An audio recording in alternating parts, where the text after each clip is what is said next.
I'm actually loving having dry hair. I've had wet hair every day for as long as I can remember. I came out and won that race by almost 4 body lengths and broke the world record by almost a second. I've never felt so good in a race. That rivalry that we've had, but also the humility of the rivalry, I think I'm really proud of that. I met him at the perfect time. You know, he never watched the Olympics and didn't know who I was. It is a total new chapter for me. I'm not like on this ruthless pursuit to like absolutely be the best. I just want to learn as much as I can and soak up every moment and but just live life a little bit. Ariarne Titmus, welcome to the Stella Podcast. Thanks for having me, Sarah. First Stella podcast. How fun. I know, but the 6th time that you have worked with Stella today, you are on the cover. This particular conversation is to mark this momentous occasion of you announcing your retirement from competitive swimming. But Ariarne, the first time that you worked with Stella was back in 2019. I remember actually shooting that first piece for Stella. It was at the Carlisle Hotel in Brisbane. And I remember thinking, this is the coolest thing ever, or I've really made it, you know. I think that must have been after I first became world champion, and I think my life started to certainly change then. But I remember doing the cover after Tokyo when I first won my first Olympic gold with the gold dress, and I think that was a pivotal moment for me. After that shoot, I think I worked with a photographer that really helped me own myself and have confidence behind the camera. And now I've had so much experience to this sort of thing. I feel like I've almost found like this alter ego of myself. It's like I am, this other side of me comes out, and I actually really enjoy being behind the camera now, doing this sort of thing. It's a way to express yourself. I love the fashion side of things when I get to shoot now, and as an athlete, it's almost a little bit like dress ups when you get to do this sort of thing. So I've actually lent into it and really enjoyed this side of my career that I've kind of popped into. Do you have a name for your alter ego? I mean, Beyonce, for instance, famously has a name for the persona that she channels when she's doing that sort of thing. What about you? Oh, no, I've never actually thought of that. But it's funny though, because one of my someone in my management team came to a shoot with me once, and they'd never really seen me before behind the camera, and they said, Arnie, like, you've got the moves. And I was like, well, you have to practice these. But sometimes it's nerve-wracking when you've got people that you're friends with or part of your team watching you shoot. But I think you just got to own it. So maybe I should come up with a bit of an alter ego name. Well, you're certainly going through a transformative time in your life, so good time to think about that. I always think when I, like millions of Australians, am the at-home spectator watching people like yourself in competing in the Olympics and those global moments like that, and that not only for the swimmers do you have the eyes of the world upon you and the expectations of a whole country upon you, but you're there in your swimwear as well. And I imagine, Ariarne, as a young person, as a woman, just as a human, the confidence and the, just block out all the white noise that it would take even from that aspect. So I'm not even talking about the actual substance of what you do there, but just the fact that so many people are watching you at such a physically vulnerable moment. I imagine that it's not surprising to hear that whether it's on the dance floor or on the set of a cover shoot for a major magazine, that you've obviously had to learn to channel a real inner confidence with that sort of thing. Yeah, I think that growing up around the pool, you almost get used to being in your togs. An abnormal comfortability kind of being half naked. I think that even in my life outside of swimming, when we're around pool deck, we would deck change, so put your towel around you and change on pool deck and not even flinch. But for the average person, that would be quite a vulnerable setting. And so I've found in my life outside of swimming, because I've just been so used to walking around in togs my whole life, I probably have, I've got no inhibitions really. So I think that when you're behind the block at an Olympic Games in these race suits that certainly aren't flattering, I think to myself, you know what, like, I think racing the best in the world is probably a bit more of a task than worrying about how I look in these suits. But also, we're all in the same boat. You know, every 8 girls lined up behind the blocks is in these same skin tight suits that dig into the wrong spots and they're not the most comfortable things either. But I've just grown up with it in my sport, and it's like any sport, I guess tennis players wear cute little fun outfits, short skirts, and, a lot of their fashion choices are also commented on as well. So I think in a lot of sports now, there is that aspect where people could comment on the way that you look. But like I said before, I think that just having that confidence and love for yourself is really important when your body is on show. Let me ask you now a little bit about the substance of your career and what has made you a champion. And we've just had the Melbourne Cup in Australia, obviously described as the race that stops the nation. Ariarne, you were the person that stopped a nation a few short weeks ago when you announced that you had decided to retire from swimming. It was literally front page news on every news site, every newspaper in the country, led all of the national news bulletins, made news internationally. Were you expecting that level of response to your news? I think I knew it would be a shock to a lot of people. It was quite out of the blue per se for the average person, but I certainly wasn't expecting the reception I received. Like, I remember the morning that I hit post at 8 a.m. Brisbane time.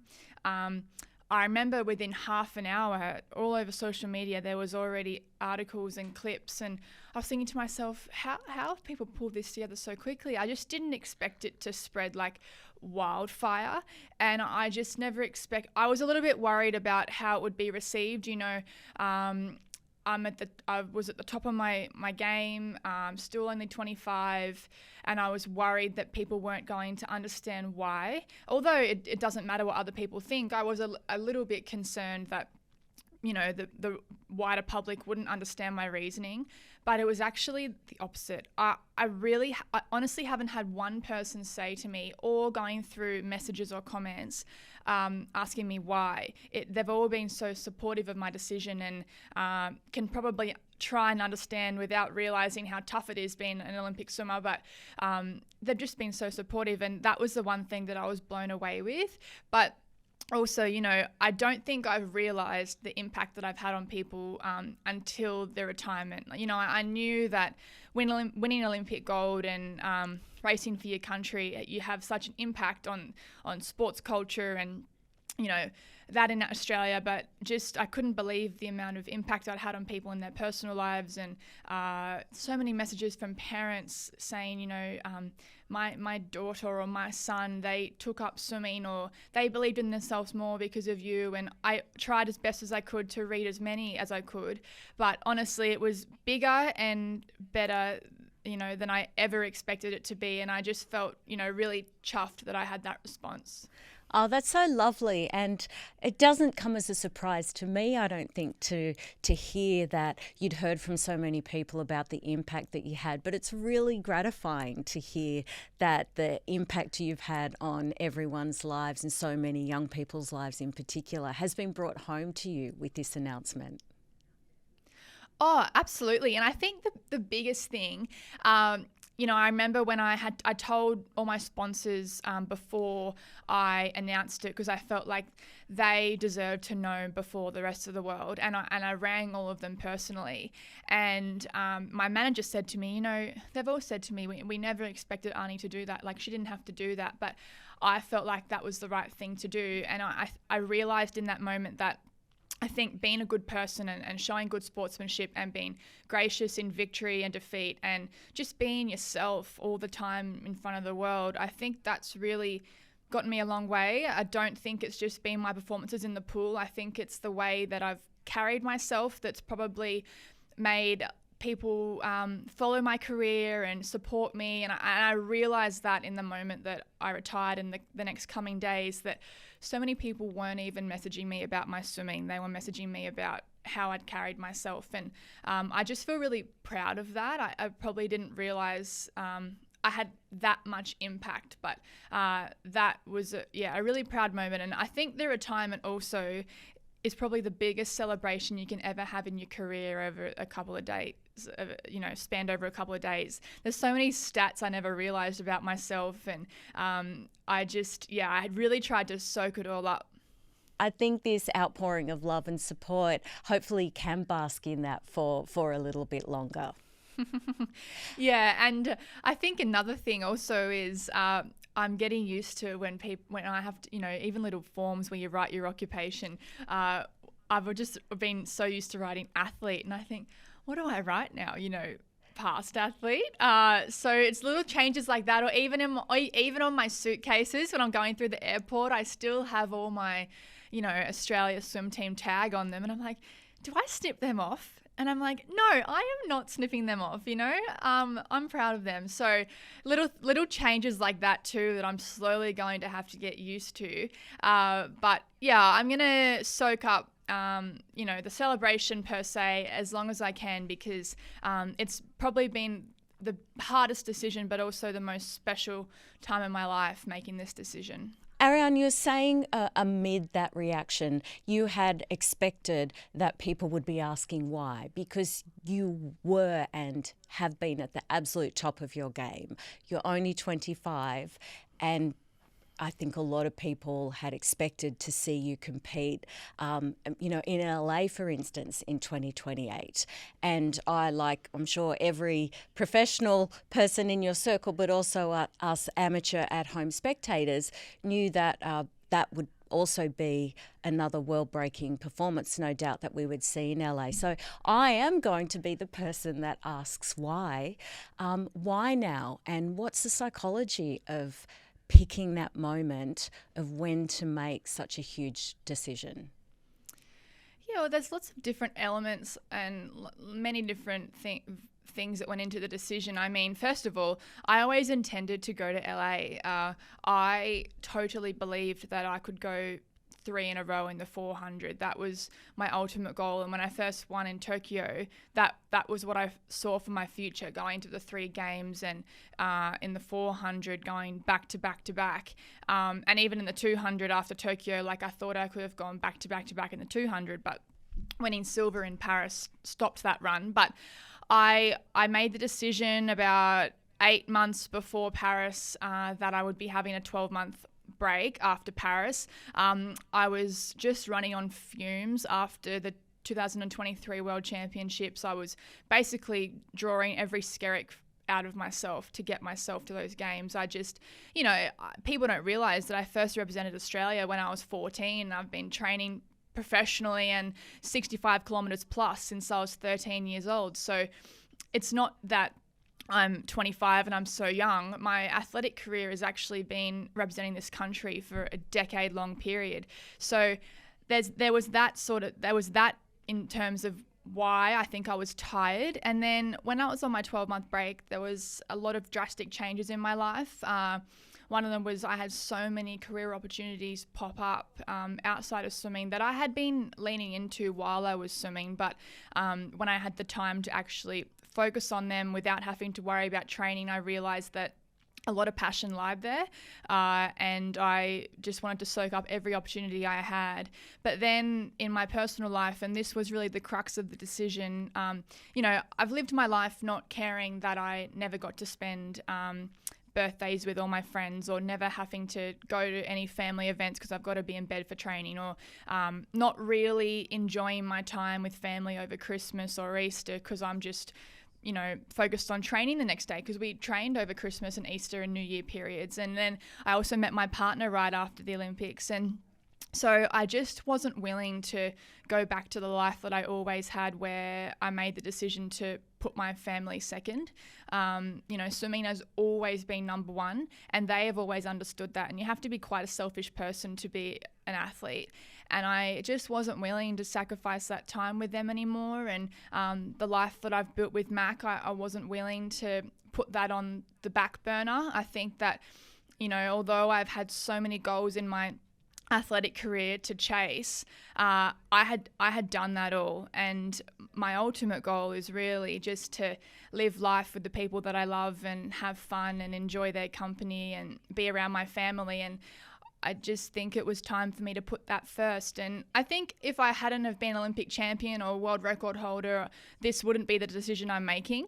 But because I can look at myself and know that I've absolutely done everything you can in the sport, and winning more medals wasn't going to change the way that I feel, I just felt like the right time to step away. That is such a fabulous answer. It has answered about 7 questions that I was going to ask you that I don't feel I need to now. So thank you so much for taking us inside that decision. When you had made that decision, when was the final moment? You don't need to literally give me the exact date, although you might remember it. And what's been the process, Ariarne, in terms of, you mentioned earlier, obviously speaking to some of your sponsors, but within your loved ones, your family, your close circle, your coach, of course, Dean Boxall, who's also become a really well-known Australian figure because of his professional relationship with you.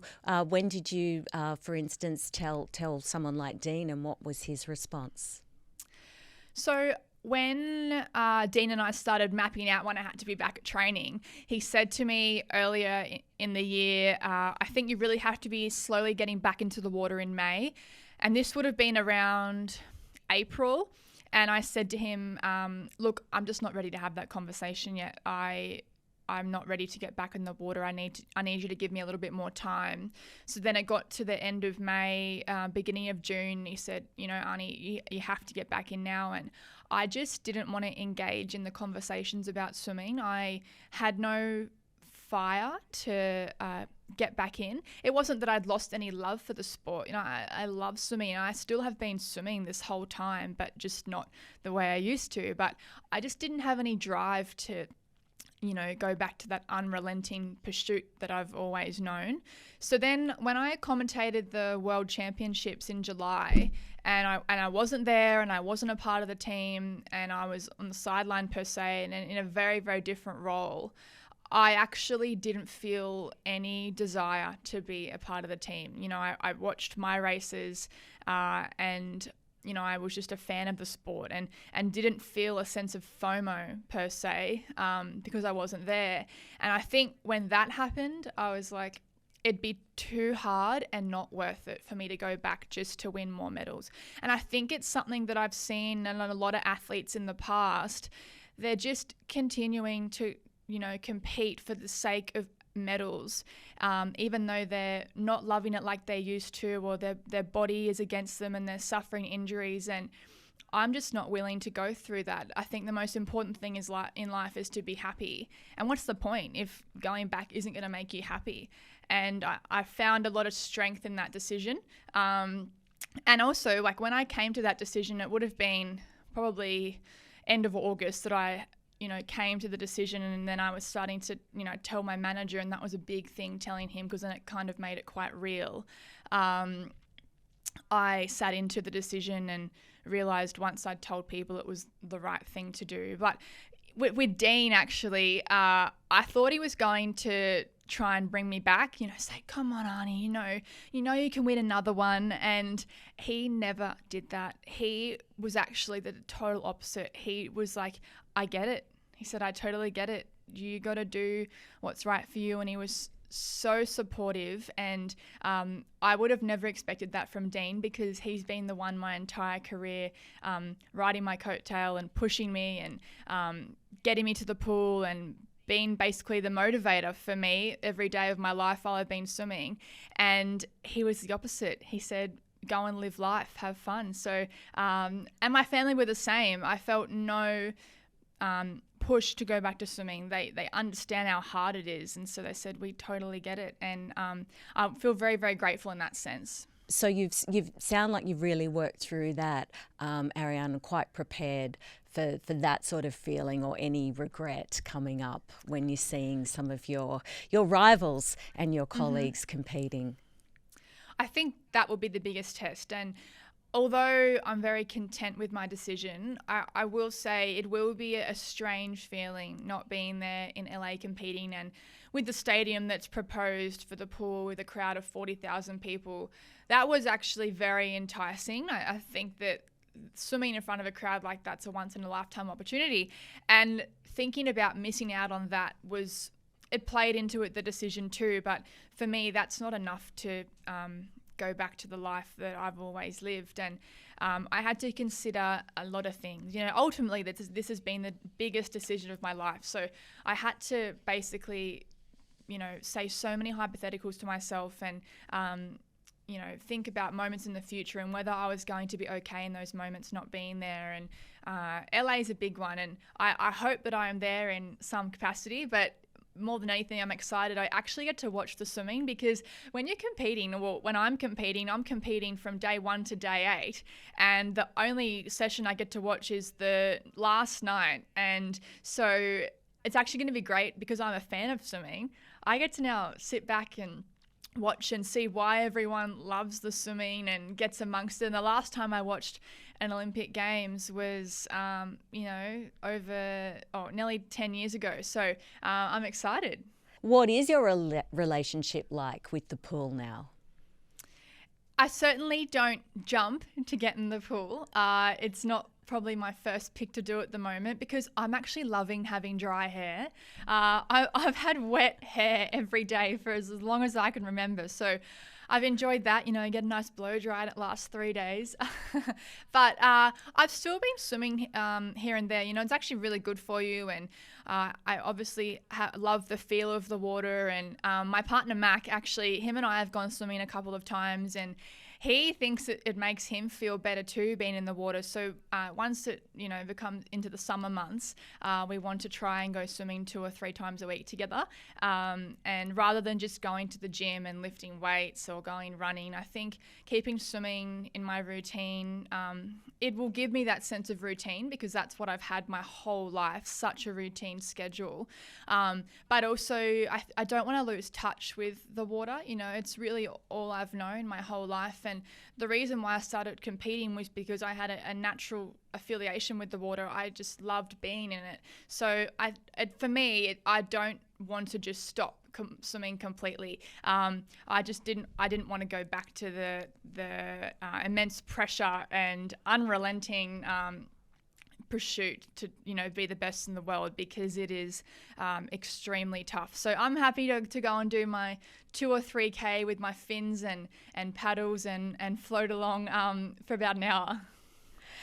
I also wanted to ask you, Ariarne, about the reaction that you've had globally and here in Australia from fellow elite athletes, both those who are also retired and, outside of swimming as well, and then your most recent fellow teammates in representing Australia. Your last cover of Stella, you were front and centre with the Golden Girls of swimming just ahead of Paris.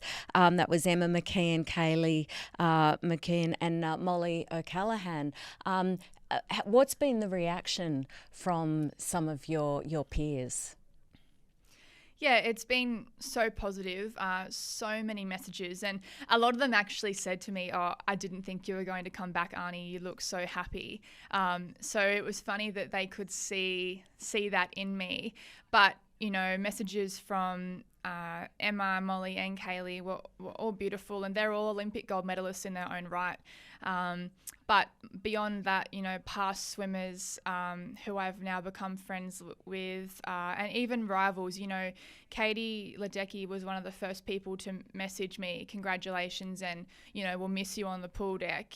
And I think that rivalry that we've had, but also the humility of the rivalry, I think I'm really proud of that. I think we've both carried ourselves, so well and had great sportsmanship, and so for her to go out of her way and message, that was really nice. But yeah, it's funny who comes out of the woodworks as well when you make a big announcement like this. Messages from people from all walks of my life that I haven't spoken to in so long. So it's actually nice though when you hear from someone you haven't heard from for a while. That's so interesting. Do you think that you've heard from more people from different parts of your life in response to your retirement news than, say, when you won your first gold medal or those big breakout moments that you would imagine everyone's reaching out? Well, when I'm competing, I actually usually delete all social media off my phone. So after the Olympics, I would have hardly seen any of the messages because they would have been and gone almost, and it would have been impossible to go all the way down to the bottom and read them all. But because I had, Instagram and Facebook on my phone this whole time, my phone actually crashed 2 days in a row. Had like a and like a red thing like line down the screen. It just, I don't know, maybe it couldn't cope. I was going through like 3 charges a day because I was trying to reply to everyone. Like I really wanted to read all the messages of people that I knew personally and get back to them all. But yeah, like primary school teachers who I still speak to, people that I went to school with in my home in Tassie, swimming legends, other athletes from other sports. And actually a few of the messages from other athletes from the Paris Olympic team that also were extremely successful in their own right, Olympic gold medalists, messaged me and said, watching you, Arnie, was an inspiration for me. And I never even realized that. So I just felt very, very humbled reading them all. We talk a lot here about high-profile women in all professions having a real solidarity behind the scenes and also a competitiveness, of course, but being pitted against one another. And obviously that's something that you've had to contend with, of course. I mean, obviously as a rival, but of course famously with you and Molly, for instance. So will that shift that dynamic a little bit, do you think, now that you have retired and are no longer competing? Will that even make it something that real sort of female solidarity? I'm certainly not suggesting you have to be best friends with every woman that you ever meet. None of us do. But that whole narrative, I suppose, about do you and this person get along? How is that professional rivalry play off, behind the scenes in the locker room? I assume that sort of puts an end to that trope, do you think? Oh, absolutely. I mean, I've always prided myself as someone that was the ultimate competitor in the pool, but then out of the water, I've tried to treat everyone the same and just be a good person and be a great training partner or a good teammate. But I have actually noticed that shift in myself. When you're a competitor and you've got people around you that are in your events swimming extremely well, you almost feel this like fire in you, yes, as a competitor, but also with looking at them as a person, and that's gone. It's actually quite bizarre, and that started to also go before I made the decision, and that's part of the reason why I knew too. In this country, I am so proud to be Australian and to represent our country. So I would never be someone that would want people to not ever reach my records or not have the success that I had, because I want Australia to be the best in the world. And we are, I've left the sport now. Emma's left the sport. Kate Campbell's left the sport. There's been a number of female swimmers that have left the swim team the past 2 years. There's a massive shift now in seeing younger athletes come through. And I think we want to see that. We don't want to see the team stall. We want to see the success. And the success of the women's team, I feel so incredibly proud to have been a part of that, and hopefully contributed to the dynasty that's continuing. I mean, our relay teams are, the best in the world, and it's because of that competitive rivalry that we've also created amongst ourselves domestically.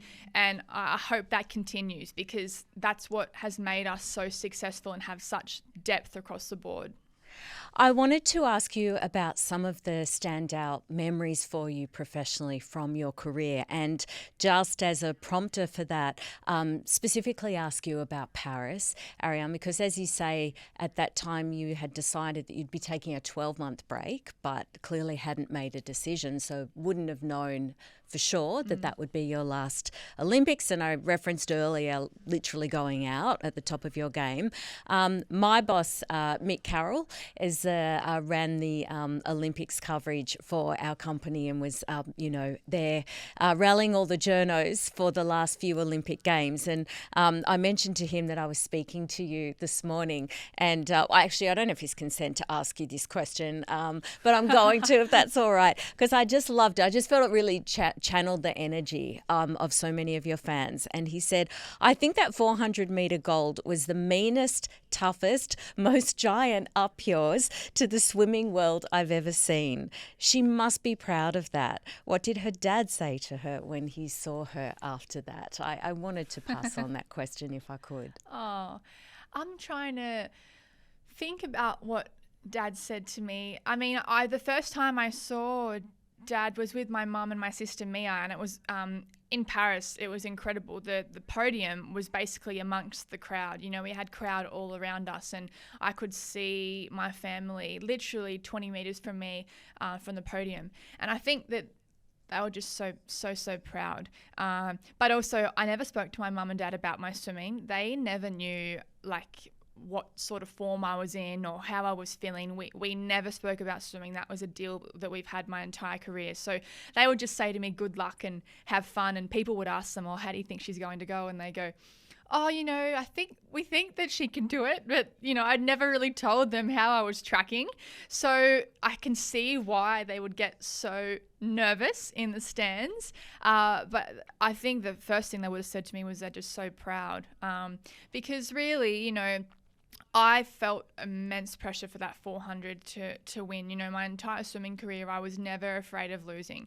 I never feared not having the outcome that I wanted. But I remember the night before the 400, I actually had a slight thought shit, what if I don't win tomorrow? I'm a shoo in this country to get Australia off to the best start possible. And I'd been very unwell the month prior to the Olympics. I had RSV in the training camp and I couldn't train properly. So I didn't really know how I was swimming. So that was the first time that I really had a doubt. So for me to get up there and swim the way I did, I was so proud. Is there another moment in your career that really stands out as you're reflecting on all that you have achieved professionally in the wake of announcing your retirement? Well, there's two swims that I'm so proud of because of the circumstances they were under. 2023 World Championships, I remember leading into that meet, Summer McIntosh, the Canadian prodigy, she broke my world record a few months before that meet. And Ledecky was swimming really well, and all the swimming media around the world were saying that I was going to get bronze, and I wasn't really tracking as well as the other two. And I hadn't raced for a few months, so they didn't really know how I was going, but I was feeling really good and used all of that as fuel. And then I came out and won that race by almost 4 body lengths and broke the world record by almost a second. So that would have been my best 400 swim, and I've never felt so good in a race. Everything just came together. It was perfect. I could keep putting my foot down and there was fuel in the tank. It was just so good. And then my 200 freestyle world record at Olympic trials last year, I remember the year prior at World Championships, I won silver in the 200. Molly beat me for the first time, and I guess I was dethroned per se as the Australian top 200 metre swimmer, and she broke the world record.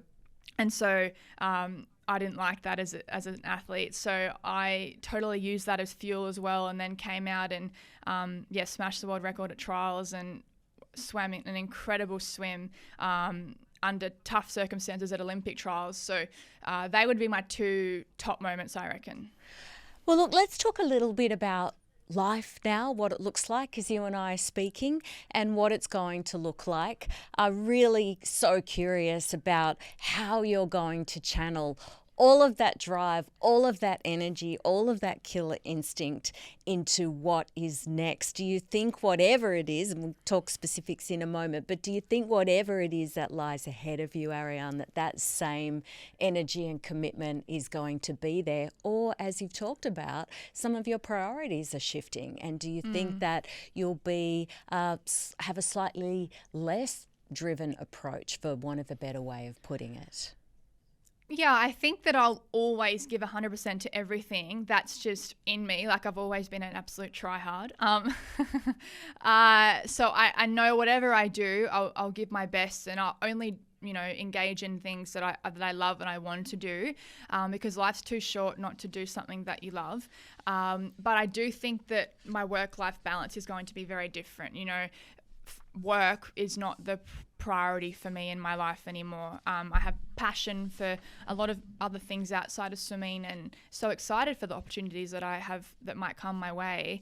But I think that work-life balance is something that I really want to get right. So I am not driven to be the absolute top swimming commentator in the world, and I'm not on this ruthless pursuit to absolutely be the best. I just want to learn as much as I can and soak up every moment, and but just live life a little bit. You have been working as a commentator for the last sort of couple of years, and you are a natural, and I'm not blowing smoke there. You really are. You have a real screen presence, obviously, notwithstanding clearly the knowledge and expertise and unique lived experience that you bring to it. It is literally in your genes. Your father, of course, is a television news presenter. Is this something, Ariarne, now that you've got the time and the focus, that will be something that you'd be interested in exploring in a more permanent manner as one of your, career opportunities that lie ahead? Yeah, I think that television is definitely a space that I really enjoy, and I never thought that I would follow in Dad's footsteps. I never thought that I would end up in this world, but when I first had an opportunity in TV, I commentated World Short Course almost 4 years ago now. I was 21 years old, and I just got thrown in the deep end, and it just came so naturally to me. And it's hard, commentary and sports presenting is hard. You've really got to know your stuff, and you've got to say it on your feet and get it out and have presence and not be awkward. And it is tough, but it's something that I do really enjoy. And I think live TV as well, it's almost like you get this thrill just as close to competing in sport. And so I love that element to it as well. But, in swimming per se, I'm quite passionate about, bringing a fresh voice to the sport. And like you said, I have so much lived experience, and I have knowledge that not a lot of people have about the sport. And so I want to feed that to the people at home and explain things to them in a way that they can understand, but also teach people about swimming and the techniques and the stats behind it all, and help people become more in tune with the sport. So I'm extremely passionate about that, but also not just swimming. I worked on the Australian Open broadcast this year. I've been part of the Wide World of Sport show the past couple of years. So it's not just swimming. I definitely have a passion for sport in this country, women's sport especially. So definitely that's a space that I want to lean more into. And I understand you're also going to be appearing on an upcoming reality show on 9 called Sharks. Sounds ominous. Yes. What can you tell me about that? Well, it's probably not my biggest challenge. Winning Olympic gold is my biggest challenge, but this is seriously facing my biggest fear. For people that don't know me, I actually am so petrified of the ocean. I've never, ever really swum in the ocean. And I thought when this opportunity came to me to swim with sharks and, out in the open ocean and not caged, I initially said, no way. But then I thought about it, and I thought to myself, you know what, my whole life although been put outside my comfort zone in such high pressure and high stake environments, I've always thrived in those moments. And this is a chance for me to actually grow so much as a person and step outside my comfort zone and try and face my fears and hopefully look at this animal in a different light. I'm petrified of sharks. And so if I can go there and come away with a little bit of a different attitude towards them and understand that they're not these big, scary things that we all think they are, I'll be happy. But also it's a once in a lifetime opportunity, getting to be so up close and personal to these massive animals. Taking the fear out of it, it's a once in a lifetime. So I'm excited for that. And look, luckily you can swim very, very, very, very, very fast. So there is that as well. I don't know if it might be much help with a shark though. Before we go, Ariarne, I wanted to ask you a little bit then about the changes in your life personally. As you said, your partner, Mac, him coming into your life has clearly played a bit of a role in your shift to priorities. As you and I are speaking, you have literally also just moved house. You were born in Tasmania, but had been based in Brisbane for a decade now due to work, and now moved to Melbourne. So I know that you guard your life fairly privately, of course, is your right, don't want to overstep, but what can you tell us about your personal life, home life, and that side of things, as again now that your focus is shifting and you are going through the biggest transition in your, I imagine, professional and personal life? Yeah, it is, not even metaphorically, but it is a total new chapter for me. I met Mac right after swimming, and it was almost like I met him at the perfect time. He never watched the Olympics and didn't know who I was. So it was actually quite nice. It was very humbling, and he just got to know me for me, and did long distance this whole time, which has been really tough. And I've been so busy as well. Even though I hadn't been training, my life was probably more busy. So once I knew I'd made the decision to stop swimming, I didn't have to be in Queensland to be with my coach Dean. I thought, well, he has to be here for his work. I don't want to be away from him. So made the shift to Melbourne. I still will be up in Queensland a little bit here and there, or my family are up there, but there's probably more work opportunities here for me as well, with keynote speaking and TV. But moved down to Melbourne. I'm not too pleased with the weather, but Melbourne has lots to offer, and I'm very, very excited to be starting this new chapter, but just, prioritising my life with my family too. We've got a few holidays planned, which I'm excited for. I really haven't holidayed my entire swimming career, so looking forward to that, and just, enjoying life and not taking it too seriously. I asked you a bit earlier about your relationship with the pool now. And just to finish up, just in terms of some of the practicalities of your day-to-day life, Ariarne, if I just could finish up by asking you, what time are you getting up on an average day now, as opposed to, the previous decade plus of your life? I know. Well, I've been waking up in the 4s or 5s for as long as I can remember, but it's around 7 now. Sometimes in the 6s if I need to fit in a little bit of a gym sesh before my day. But I thought to myself, you know what, I can sleep in because I've been waking up early my whole life. So I try to be up in the 7s. And I thought that was still quite early, but I've since realized that most people wake up at 6 because they have to get stuff done before they go to work. And I was like, I'm actually a bit of a sleeper-innerer that I've figured out. I actually like my bed a lot more than I realized. So I'm keeping the sleep-ins to the 7 for as long as I can. If anyone has earned a couple of sleep-ins, it has to be you, Ariarne Titmus. I've got to say that.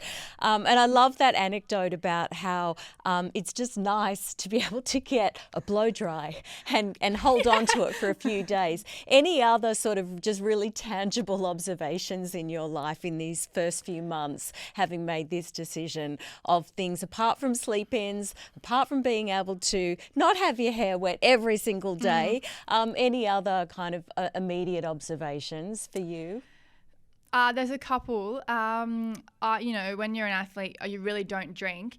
So it's nice to be able to go out for dinner and have a couple of glasses of wine. And, that's enough for me. Like, I don't need much. So a couple of glasses of wine at dinner, that's really nice. Being at home and actually enjoying cooking dinner and taking my time and using that as a bit of a relaxation at the end of the day. Usually, I love cooking, but usually when I'd get home from training at close to 7:30, 8 o'clock at night, the last thing I want to do is cook And so I'm actually really enjoying that. But another thing too is my skin is so much better without all the sun damage and the chlorine that it's constantly in. And so I've definitely been loving that, being out of the sun a lot. I used to spend 8 hours in the sun every day. So that's been a lot better for my health, not being out in the open sun and in chlorine all day. And look, living in Melbourne, it's really going to help with that. I'm just saying, I know. one of the best places in Australia to live if you're wanting to take a little bit of a break from the harsh realities of the Australian sun. Good for the complexion. Ariarne Titmus, it has been such a pleasure to speak to you. Thank you so much for your time. Huge congratulations on behalf of Australia. I'm just appointing myself the spokesperson for Australia and all of your fans internationally on all you've achieved. And thank you for sharing your reflections on this milestone moment. I cannot wait to see what you do next, and please come back and give us an update on it. And you can find out more about Ariarne on her Instagram. We'll have a link to that in our show notes. Ariarne, thank you again for joining me today on the Stellar Podcast. Thank you so much, Sarah.